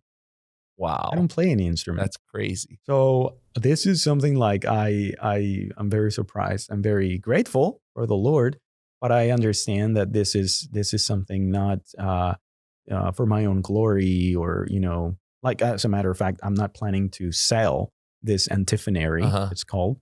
I mean, if I ended up publishing it physically, then people would pay for the book itself, but I'm not making any profit out of it.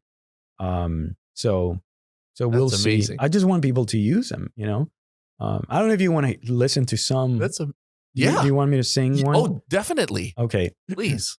Yeah. So I'm going to do a kind of like an exercise for people to understand. So I will chant the original in Latin, and then I will chant it in Spanish, so that you know that I based it on the original. Okay. So this is a communion antiphon that you can sing at any mass. Quim hantuc ad carnem meam, et bibit sanguinem meum, in emanet, et ego in eo dici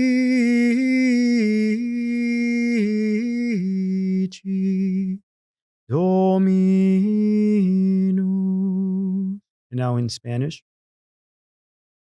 El que come mi carne y bebe mi sangre tiene vida eterna, dice el Señor, y yo lo resucitaré en el último día.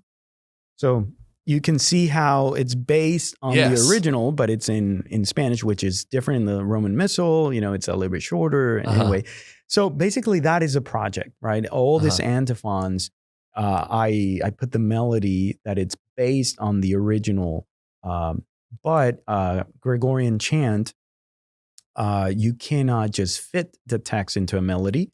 That's actually an abuse of principles of Gregorian chant. Okay. The principle of Gregorian chant to compose Gregorian melody is that the words themselves, they have in their essence an innate sound. And the composer is at the service of the word. Okay. It kind of works also that I'm at the service of Jesus, the word, right? Nice. So you just draw the melody, for example, the word amigo, right? Okay. That word amigo has already a melody in itself. You know, you don't say amigo, or you don't Yes. say amigo. You say Yes. amigo, right? So Yes. amigo, right? You can just There you draw the go. melody Yes. from the essence of the word. So that's basically the job of a Gregorian chant composer. What did that mean? What you sang earlier? The The translation. I can chant it from Adam Bartlett. Okay. The version in English. Please. Yeah. Please So do. he who eats my flesh and drinks my blood abides in me, and I in him, says the Lord. So that's what it says. Thank you for doing that. Yeah, no problem. For the benefit of our non-Latin speakers. There you go. Yes. And our non-Spanish I assume everybody knew Latin or Spanish. Yeah. That's amazing. I still can't get over the fact that you just like, let me just compose, Because chant is so simple. It is simple. I'm not saying it's easy to chant. It is easy. Even children, at St. Teresa's in Sugar Land, that school, they have a choir. Yes. And these are small children, and they're chanting in Latin, and they do it better than adults, better than the seminarians and the priests. So it's easy to a certain extent, but sometimes, and especially in our culture, we tend to complicate everything. Okay. And so sometimes when simplicity is in front of you, you don't know what to do with it. And you complicate it. Oh. And so sometimes what is simple becomes complex. But it's just a mind shift. You're like, no, it's simple. I don't know if you hear some, for example, mariachi songs, there's a lot of vibrato, and it's like, opera. The opera is super difficult, right? Yes. There's a lot of vibrato. But chant it's less, right? Less is more. It's more. Okay. You're not. So it's simple, and that also it's a principle that helps us to live our life.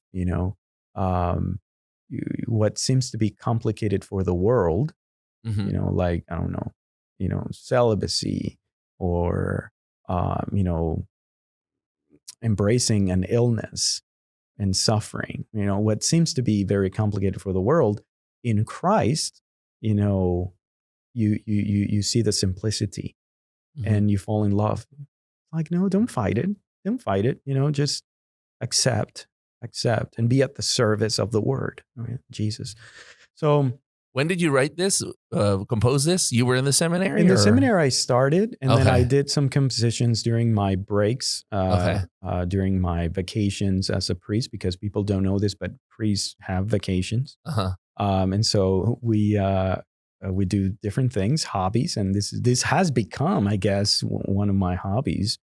And now with the pandemic, those month or 2 months, or 3 months, I forgot how many when it months. first started. Yes. Yes, exactly. I think it was like 3 months, right? The lockdown, the whole lockdown. Yeah. I had 24 hours each day, so I took advantage of that. So you were in the seminary. What was your parish life like? I understand seminarians, sometimes they spend time at parishes. What parish did you serve at? Oh, yeah. That's actually a great experience. We call it a pastoral year. Yes. And I was at St. Ignatius of Loyola in spring under Father Norbert Maduzia's parish leadership. I had a blast. Again, speaking of receiving the love of the people, oh my gosh, pastoral year is my heart was just melting every single day. Particularly that parish, they love seminarians. They support them with their prayers. They actually, daily mass, they always pray for vocations after mass. One of the beautiful things that I was able to contribute during that pastoral year is that St. Ignatius of Loyola is a parish that was not not offering Spanish Mass since they opened in 1980 or 70. I forgot when. And not had a Spanish They didn't Mass? have a Oh, Spanish okay. Mass. So that year, Father Norbert decided to open one Spanish Mass every Sunday. That's awesome. So can you imagine the amount of work I had? I mean, speaking about, getting ministry, Yes. lay ministers, getting the lectors. So that was your project. That was my project. Just how to also involve, the Anglo community into this new Hispanic traditions. And obviously the biggest one is Our Lady of Guadalupe. So for the first time, that parish honored Our Lady of Guadalupe in the Hispanic way, meaning That's with awesome. A procession, with the mañanitas, with the play of the story of San Juan Diego, and a beautiful solemn mass, honoring our Guadalupana, which I'm from Mexico, so you can imagine my love for Our Lady of Guadalupe. I mean, close to your heart, definitely. Oh yeah. As a matter of fact, when I was a transitional deacon before I became a priest, I visited my parents for Christmas, and I went with two of my sisters to Mexico City to the Basilica to consecrate my upcoming ministry in the priesthood to her. So awesome. I am consecrated to Our Lady of Guadalupe. My ministry is consecrated to her, and every time I'm going through rough times in my priesthood, I always go to her, and she never fails. And now, speaking of devotions, I am in love with Saint Joseph. Oh my goodness. A priest friend of mine. He is probably, I've never met a priest that is so in love with Saint Joseph. And every time I speak to him and he talks about his love for him and his trust, he calls him my Lord and my Father to Saint Joseph. Well, those are big words, but Lord also has to do with, a certain authority, right? Yes. So, but anyway, he is the one who has been leading me, and I already did my consecration to Saint Joseph. I don't know if you're familiar with that. Yes. And now we're in the, beautiful year of Saint Joseph of 2021. And it's just beautiful, beautiful, beautiful. I've never experienced so much trust in a saint, and that's what I'm getting with Saint Joseph. Now, this pastoral year, when you were, trying to start the whole Spanish or Mass in Spanish, did you encounter any resistance? Because a lot of old churches, they don't want to make changes. Yes. A lot of the parishioners have been there all their lives. Yes. They're kind of averse to any change whatsoever. Right. Did you encounter any resistance or difficulty? I did. Not extremely, but yes, obviously there were some parishioners that they didn't really understand, why we have to change. And it's not something that they had something against Hispanics or, Spanish speaking Catholics. Yeah, some people just don't like change at all. Exactly. And that's exactly what I was going to say. They didn't want any change. They didn't want anything. And so, which I can understand that, especially old parishioners who have been in their parish. I mean, that's their home. Yeah, this is the way we've always done it. Yeah, exactly. But, I think it really helped the approach of Father Norbert because he is bilingual. Okay. And so it was not like he was trying to have two parishes in one, but, he is a true pastor of both communities. He was able to preach in Spanish. He was able to be with them. And also me, I'm fully bilingual. Yes. Thanks be to God. And so I was able to do that. So they would see me that I did not have a preference of, Spanish speaking parishioners, these are my favorites, or, I've always been a person that I just love everyone. So I don't see any differences in that. Now, obviously, about my amount of time because of this project, yes, I would be, more in with devoted, the Spanish speaking. However, this is something unbelievable. For the procession of Our Lady of Guadalupe, Father Norbert and I, we were talking about this. It was 50-50. 50% Anglos showed up at 5:30 a.m. with their candles and flowers, and 50% were Spanish speaking. So this That's was the awesome. first time. I mean, we got emotional about this because the whole church was just everyone was there honoring Our Lady of Fantastic. Guadalupe. That. So beautiful signs of unity. Yes. So you were there. How many years were you into your, seminary life when you had spent this pastoral year? I 4 years. After 4 years into seminary. So finally you're working at a parish after 4 years. Yes. This is what you were waiting for. Was it difficult to go back to the seminary after that one amazing year? Completely. It was like, Lord, I don't want to leave the parish. And I was already, studying, and again, that academic mentality, it was a little bit less, it was less just aiming for a degree, and it was more my energy is like, okay, what does this have to do with me being a pastor? What does or a priest, what does this have to do with the homily that I will preach next Sunday? So having a pastoral year allowed me to have my pastoral lenses or parish lenses. And I was, for my 2 last years in seminary, everything was filtered through parish. Yes. Because I'm a diocesan, right? So it's all about parish life. Yes. And so that helped me, because it's like, okay, I love academics. Don't take me wrong. I'm a nerd. I don't know if you know about the Liturgical Institute in Mandaluyong Seminary, but they have amazing online courses that are literally classes. Cool. I'm taking classes. Nice. I'm always, you're still learning. I love academics, but it almost seems like what it did to me, that pastoral year, is like to filter everything that I'm learning. And it's like, okay, how is this going to be good for parishioners? Now you know that. Yes. Yes. Even like the differences of, so-called spiritualities, right? In plural, charismatic, spirituality and whatnot. I want to learn about that, because not for me. I don't have a charismatic spirituality, if you want to call it like that. But I know that I'm not a priest for myself, right? Yes. I'm a priest for everyone. And I know that there's a large group of people who they find in charismatic movements the presence of the Lord. Yes. And one day, if God willing, I am a pastor, I will be, leading them. So I need to know, what is their movement about. So before that pastoral year, you were just learning, but you didn't know, there was no lens, like you said.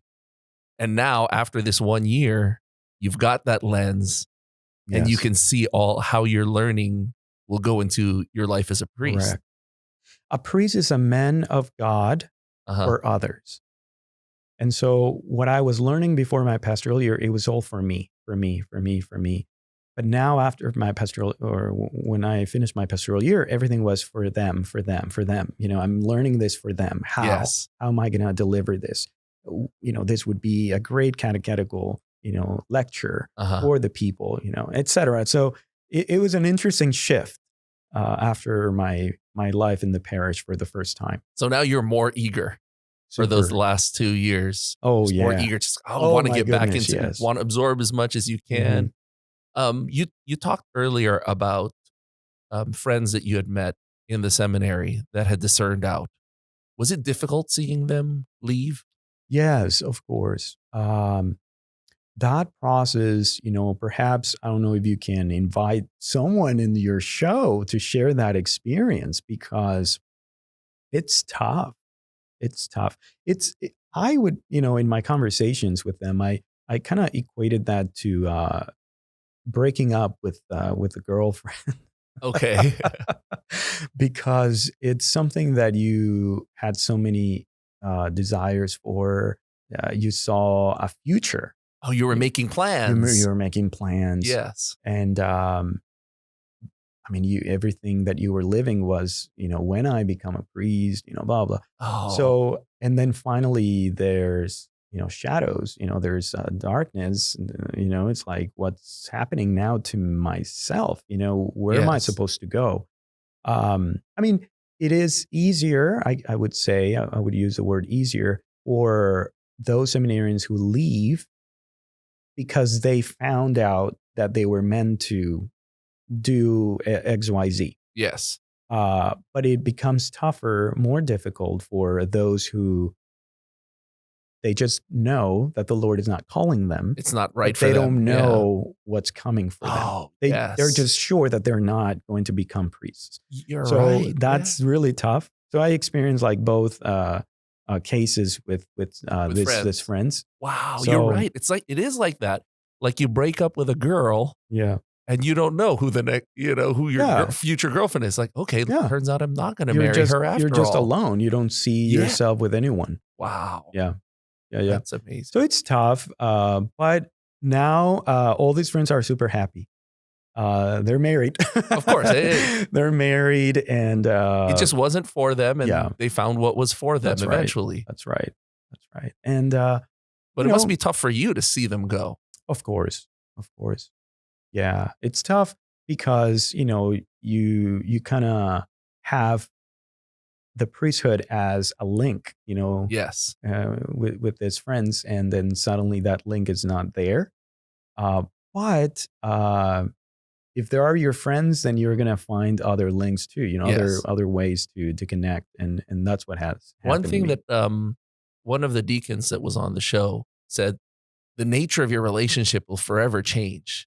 Mhm. You will be father and they will be, a layperson. That's right. Instead of the two of you coming up together, having this bond together as being seminarians. And That's right. you were looking forward to your time together as Yes. priests together. Yeah. And that must be very, very difficult. Yes, it is. But by the grace of God, I think if you're good friends, all you care is about What's best? what's best, our holiness and our joy, right? And so that's what we're aiming, and we help each other.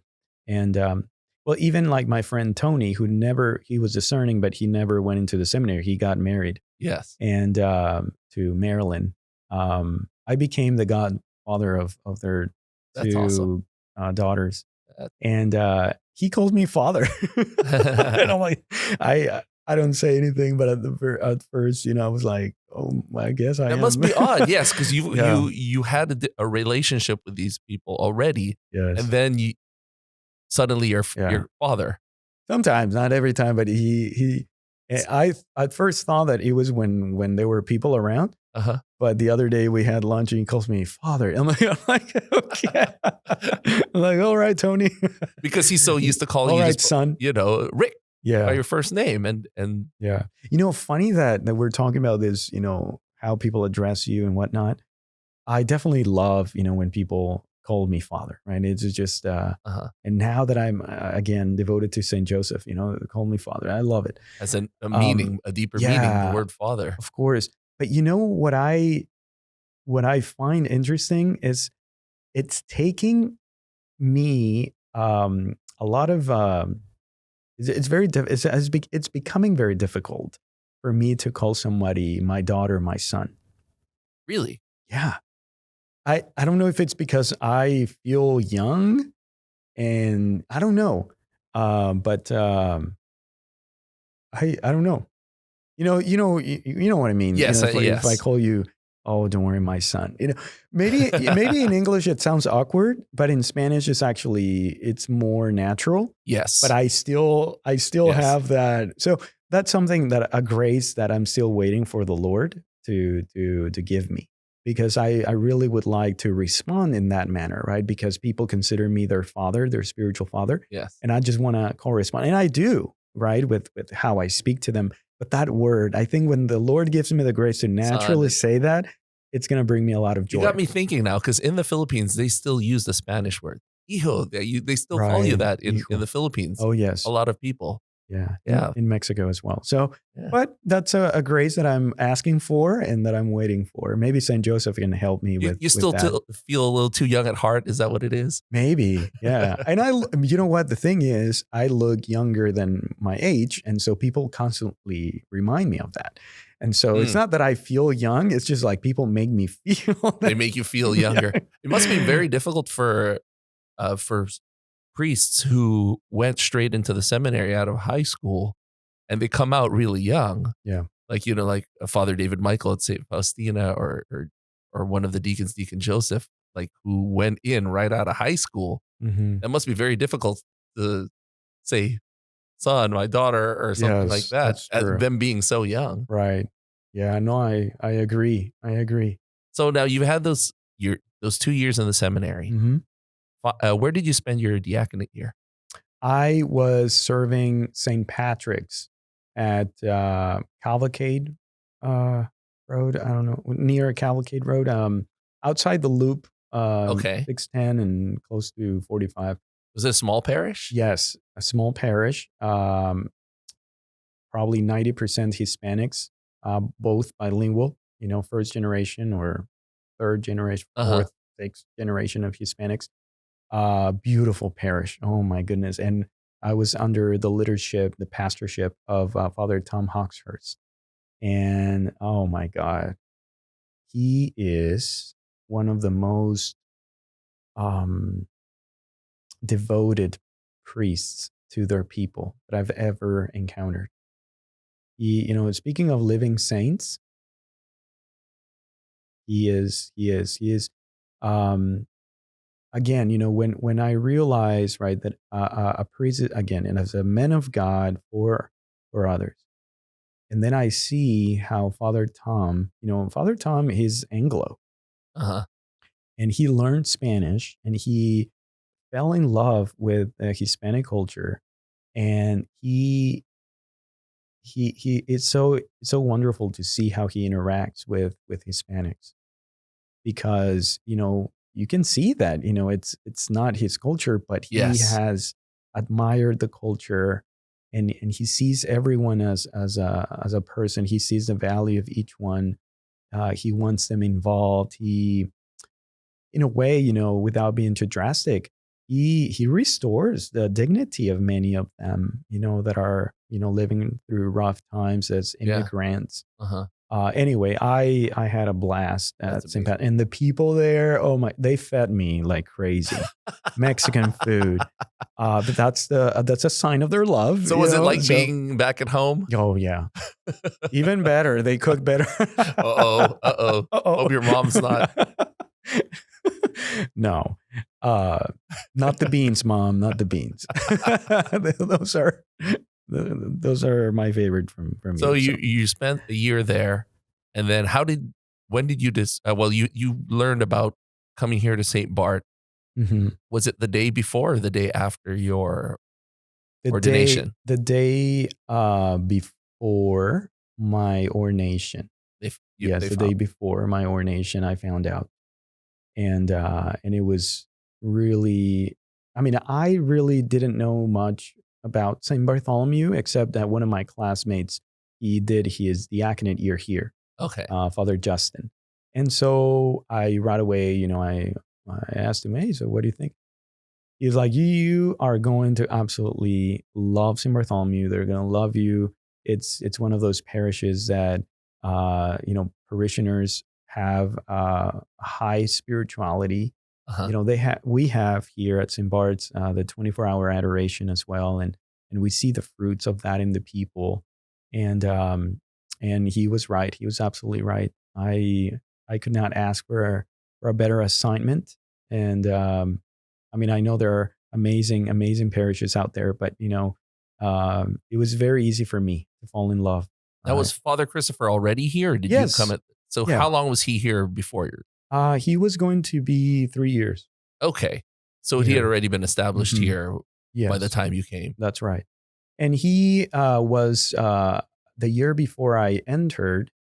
He was already embarking the parish into a liturgical renewal, and and I love liturgy, as every priest should love liturgy.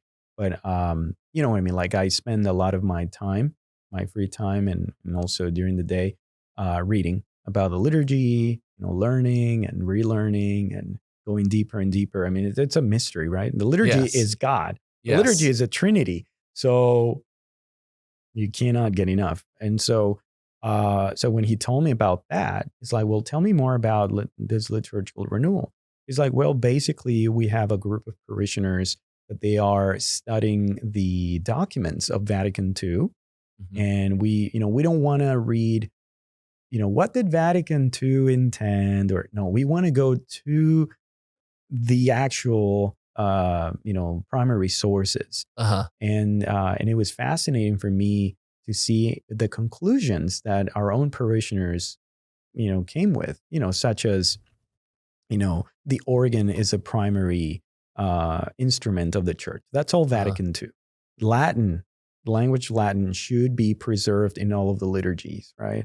Um, I don't know, all these signs, that Mhm. the council never took away, like incense in mass, Yes. etc. So it was just beautiful to see how our own parishioners came with those conclusions. And to me, it was like, oh, I'm ready. I'm ready to help people to fall in love with the liturgy as the church wants us to Was this celebrate. something done outside of the mass? Like, what were there classes, or was it a It's a program? group. It's a group. It's like Okay. a committee Okay. of parishioners, Okay. and they were devoting, their time into, That's awesome. coming up with these conclusions and reading all these documents. Music, that was one other huge part, and so I'm Uh-huh. like, oh, I have some antiphons, and he's like, oh yeah, definitely. So it has been interesting to implement all these beautiful changes. Um, Also, a big thing is I learned the traditional Latin Mass, and I fell in love with that Mass. I'm still again going super deep into it, and Mhm. and every time I celebrate it, I find different reasons to love it. You know, and why is this important? Because it is part of our heritage. It is part Yes. of our tradition. The Roman Rite has two forms: the ordinary form and the extraordinary form, which is the Missal of 1962. Yes. And a lot of people is like, oh, that old mass. It's like, well, okay, the one that we can celebrate is the last revision, which is the Missal of 1962. The Uh-huh. new Mass is from 1969. It's like 1962, 1969, they're Uh-huh. not too, apart from each other Yes. in centuries, So, Yes. a lot of people think it's like, oh, well, that Mass, it's so old. And of course, it's based on the tradition, Mhm. early Christianity. However, the missals, it's 1962 and Yes. 1969, so almost same decade. So Tell us about the parish podcast, Conversing Clergy. How yes, long has this been going on? Father Christopher started conversing clergy about I think 2 years before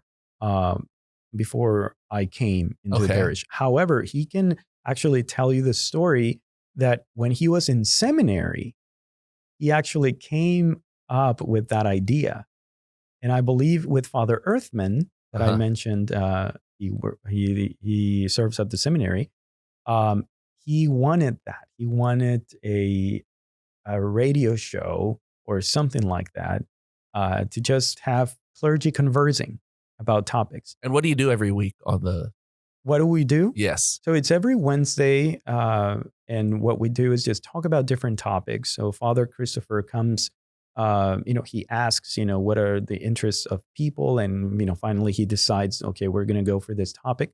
So he gives that in advance, and I really don't prepare much for it. Uh-huh. It's just really a conversation, and that's what he wants. He wants us to be pretty relaxed. Yes. We actually drink coffee during the Yes. show, and so it's The vi- very relaxing And then you environment. also have a deacon with you. We have a deacon, Yes. and we used to have the seminarian Christopher Meyer. Uh-huh. Now it's a deacon, and so he was also part of that show. What we do is basically, talk about topics about the faith that interest the people. He gives certain quotes from church's, official magisterium, and that's it. You do a deep dive into it. Yeah, we dive into it. And what is really, really fun is that it is live. So we interact with parishioners or whoever wants to connect, right? Yes. I have my family from Mexico always connecting.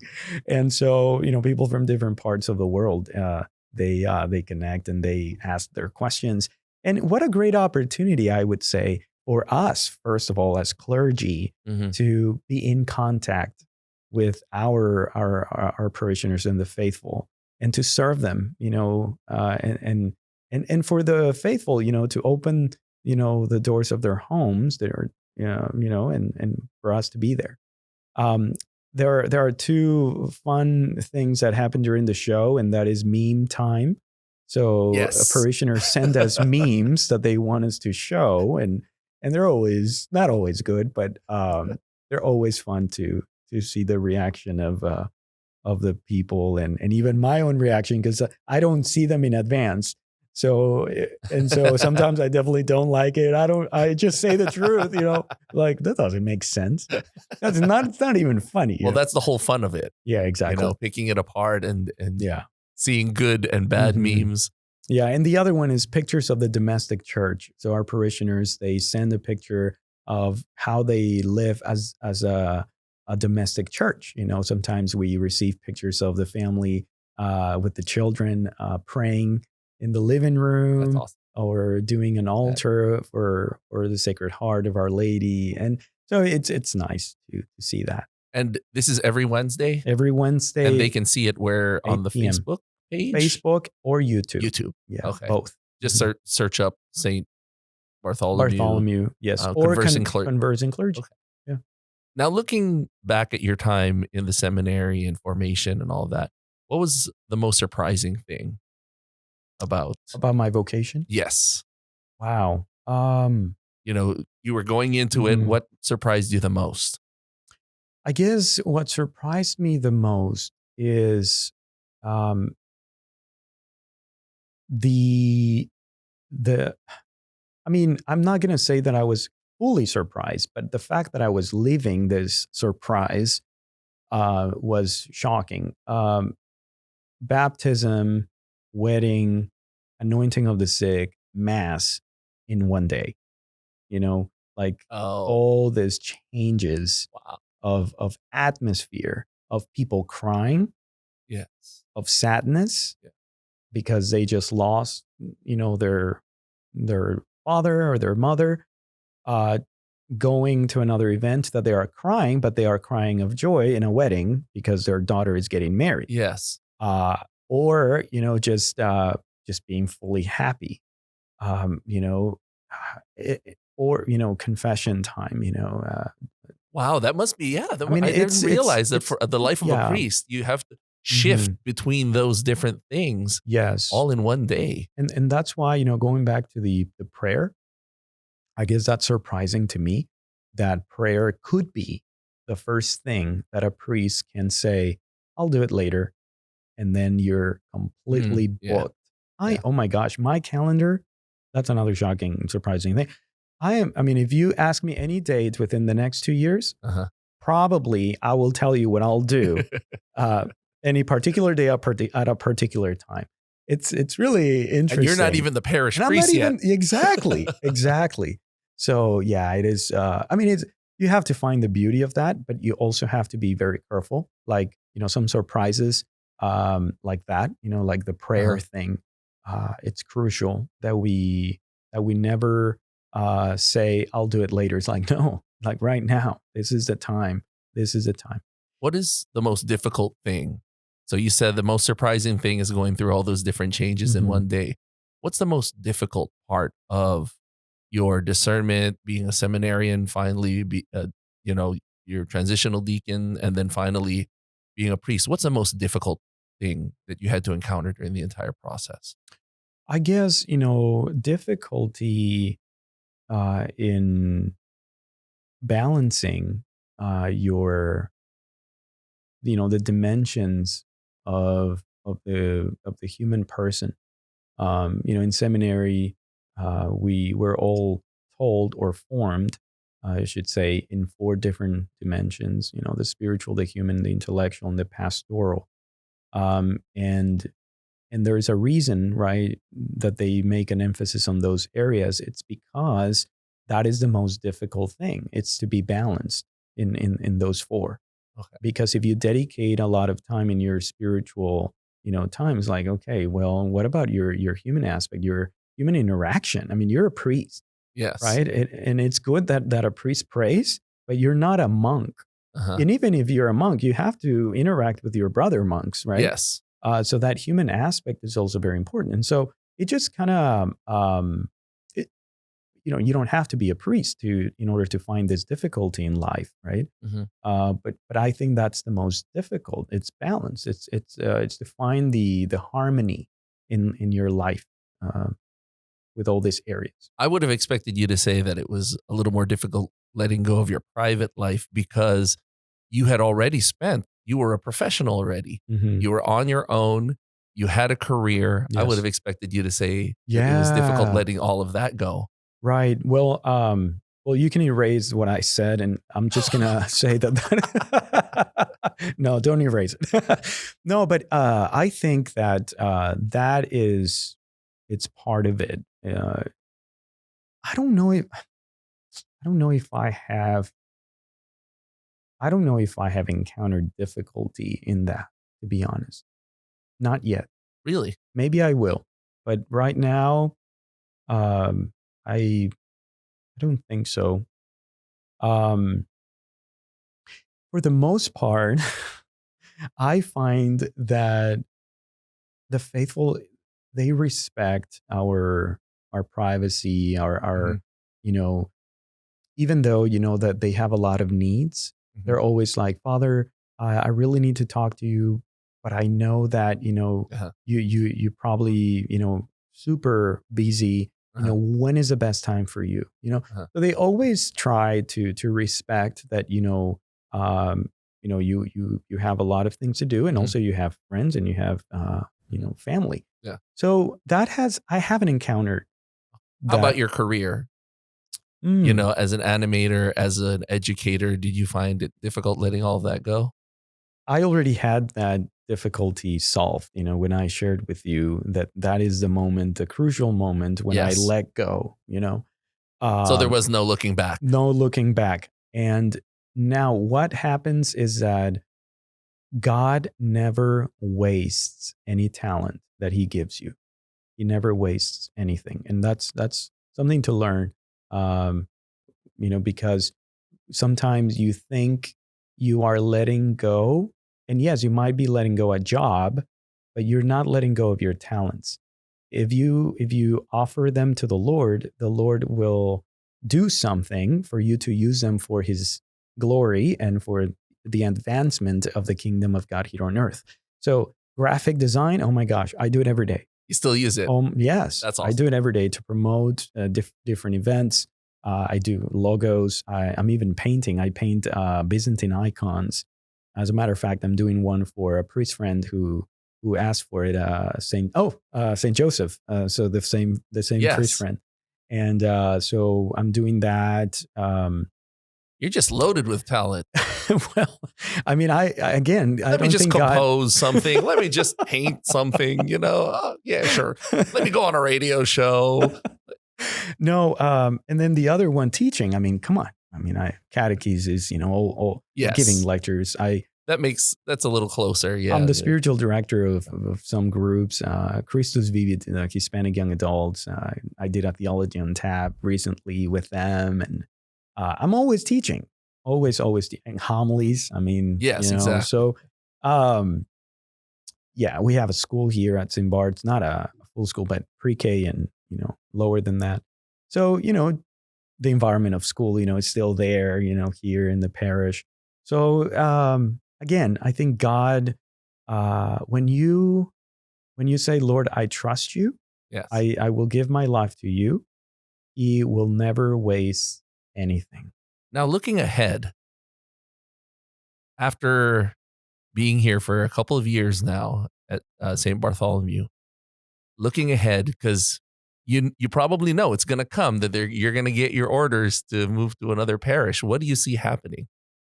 Do you think they're going to? Do you have any idea where they're going to move you, if it's going to happen anytime soon, or if they're going to keep you because of the whole pandemic? They're going to keep you here for a while longer.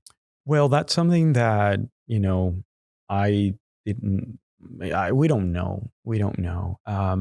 The way that I believe it's beneficial for parochial vicars Mhm. is for us to have as much experience as we can Mhm. in different parish settings before we become pastors. Sometimes that is not the case because of the need for priests. Yes. And I am very much aware that the fact that I speak Spanish and that I'm, Hispanic, have Hispanic heritage, Mexican heritage in particular, then that may cause for me to, become a pastor in less than 5 years. But who knows? You know. Now going back to that, joke that I want to stay a parochial vicar forever. Again, it's like the more I live, being a parochial vicar, Uh-huh. the more I realize that it is actually more relaxing. Um, but talking to Father David Michael Moses, Uh-huh. we both said, yes, it is relaxing, it is less stressful, but we were not ordained for comfort. Mm. We were not ordained for living a comfort life. We Mhm. were ordained for challenges, and Yes. so we have to be ready.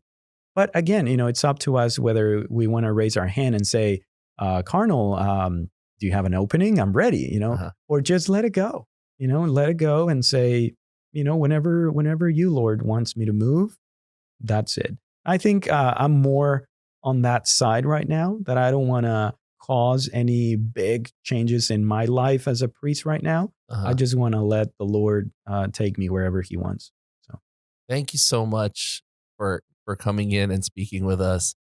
And we thank we you. look forward to catching more episodes of Conversing Clergy. Yes, please do. It's going pretty well. It's going to be fun. Thank you for having me, Rudy, in the show. Oh, the pleasure is all ours. Yes. Well, God bless you. You too.